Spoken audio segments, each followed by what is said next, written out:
Class 12 math permutation and कम्बिनेसनको चाहिँ subjective क्वेसनहरू चाहिँ आज सक्नेछौँ। सिम्पली फर्स्टमा छ write the total number of permutation of a set having n elements. N elements भएको चाहिँ सेटको चाहिँ पर्मुटेसन कति हुन्छ भनेको छ। इफ जस्तै एन इलिमेन्ट्स छ र आर प्रडक्ट चाहिँ टेकन भएको छ भन्दाखेरि यसको पर्मुटेसन चाहिँ n factorial by n minus r factorial हुन्छ। र कुनै पनि लेटर चाहिँ p times q times r times चाहिँ रिपिट भएको छ होइन, रिपिट भएको छ भने p times q times r times repeat भएको छ भने n factorial by p factorial q factorial r factorial हुन्छ। र कुनै पनि अब्जेक्ट एनवटा छ होइन, आरचोटि चाहिँ लगेको छ र रिपिट पनि छ भनेपछि permutation of an with are चाहिँ एनको पावर आर हुन्छ है त।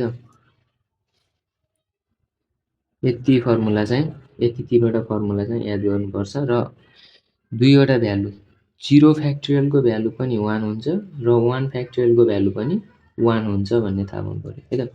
अब यसमा चाहिँ सिम्पली ए नम्बरमा एन पटक लगिएको छ र अरू कुनै इलिमेन्ट्सहरू छैनन्, त्यसैले चाहिँ एन फ्याक्टोरियल नै हुने भयो है त। अब बी नम्बरमा 1 मार्क्सको हो, त्यसैले चाहिँ धेरै लेख्नु परेन। Write the total number of permutation p n with n भनेपछि चाहिँ n factorial by n minus n factorial गर्दाखेरि n minus n factorial that is अब एन माइनस एन फ्याक्टोरियल भनेपछि 0 फ्याक्टोरियलको भ्यालु 1 हुने भयो, त्यसैले चाहिँ एन फ्याक्टोरियल नै हुने भयो है त। अब छ सी नम्बरको। सी नम्बरमा भनेको छ write the circular permutation of n things. जस्तै सर्कुलर पर्मुटेसन भन्यो भने चाहिँ के हुन्छ भन्दाखेरि एन माइनस 1 फ्याक्टोरियल हुन्छ। तर सर्कुलर फङ्सनमा पनि नेक्लेसहरू बिड्सहरूको कुरा गऱ्यो भने चाहिँ n minus 1 factorial divide by 2 गरिन्छ है त।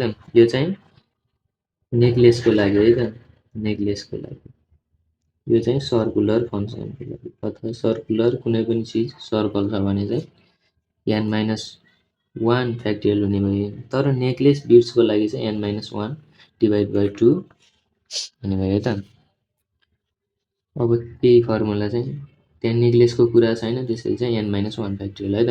अब डी नम्बरमा छ, यानि कि यहाँ 4 नम्बर दिएर चाहिँ होइन, in how many way the word assessment are arrange. जस्तै एसेसमेन्टमा हेऱ्यौँ भने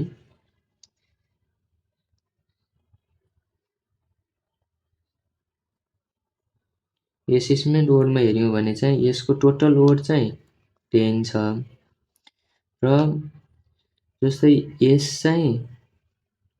यसलाई चाहिँ पी लेख्यौँ भने 4 टाइम्स चाहिँ रिपिट छ, 4 टाइम्स चाहिँ रिपिट छ। यो फर्मुला चाहिँ युज गर्नुपर्छ। त्यसैले अब ई पनि रिपिट छ, ईलाई चाहिँ क्यू मान्यौँ भने 2 पटक रिपिट छ। अब 10 factorial divided by 4 factorial 2 factorial गऱ्यौँ भने चाहिँ कति आउँछ है त। 10 factorial divided by 4 factorial divided by 2 factorial 75600 है त। कति आयो 75600 आयो है त। अब छ ई नम्बरमा चाहिँ write the total number of permutation of a set having circle. अब सर्कुलर एरेन्जमेन्ट भनेको छ सेम माथिकै एन माइनस 1 फ्याक्टोरियल। सिम्पली 1 नम्बरको लागि चाहिँ फर्मुलाहरू नै सोध्छ है त। अब 6 नम्बरको चाहिँ write the formula for finding permutation of n object r taken r at a time है त। जस्तै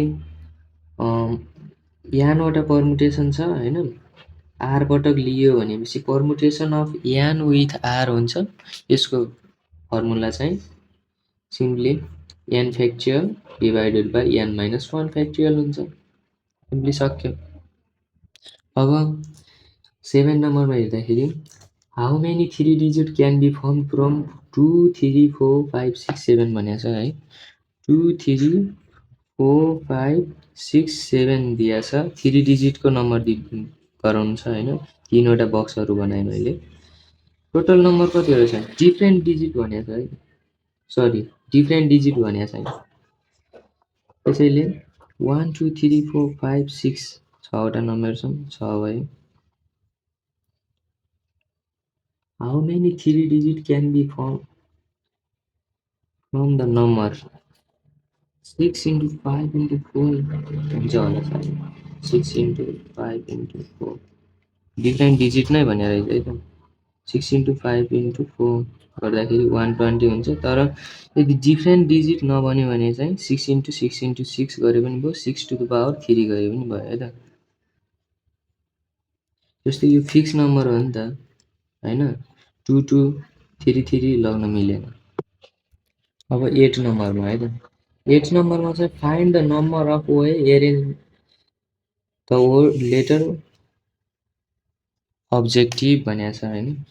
सिम्पली अब्जेक्टिभ लेखौँ।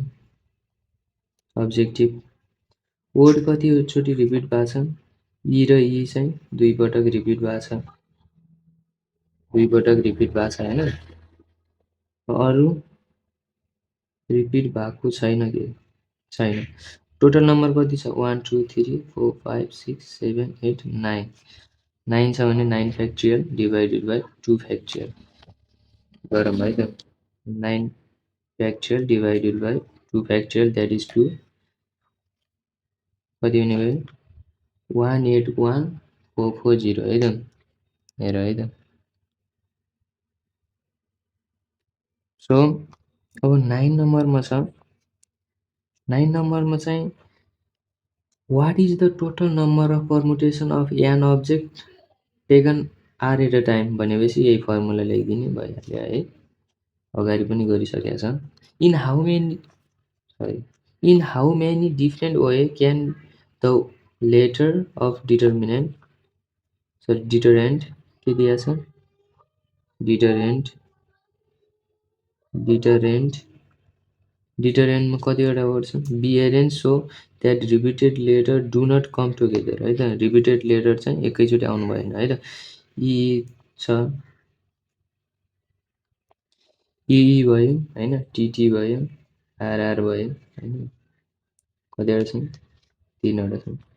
टोटल चाहिँ एन इक्वल्स टु 9 छ। 9 फ्याक्चुअल गर्दा 9 फ्याक्चुअल 2 2 पटक भएको छ, त्यसरी चाहिँ 2 फ्याक्चुअल 2 फ्याक्चुअल 2 फ्याक्चुअल गर्दाखेरि चाहिँ 4 5 कति आउँछ, 9 फ्याक्चुअल डिभाइडेड बाई 2 फ्याक्चुअल सिधै मैले 4 गरेँ, 45360 आउँछ होइन। अब चाहिँ के भनेको छ भन्दाखेरि repeated letter do not come together भनेपछि जस्तै रिपिटेड लेटर जस्तै यो चाहिँ कुनै लेटरहरू छन् होइन, बिचबाट लाइक यो चाहिँ रिपिटेड लेटरहरू छन्, रिपिटेड लेटर यो चाहिँ अनरिपिटेड अथवा रिपिट नहुने लेटरहरू छन्। यो टोटलबाट रिपिटेड लेटर निकालेर घटाइदिएपछि त अनरिपिटेड आयो नि त होइन, त्यसरी चाहिँ त्यही गर्छौँ है त।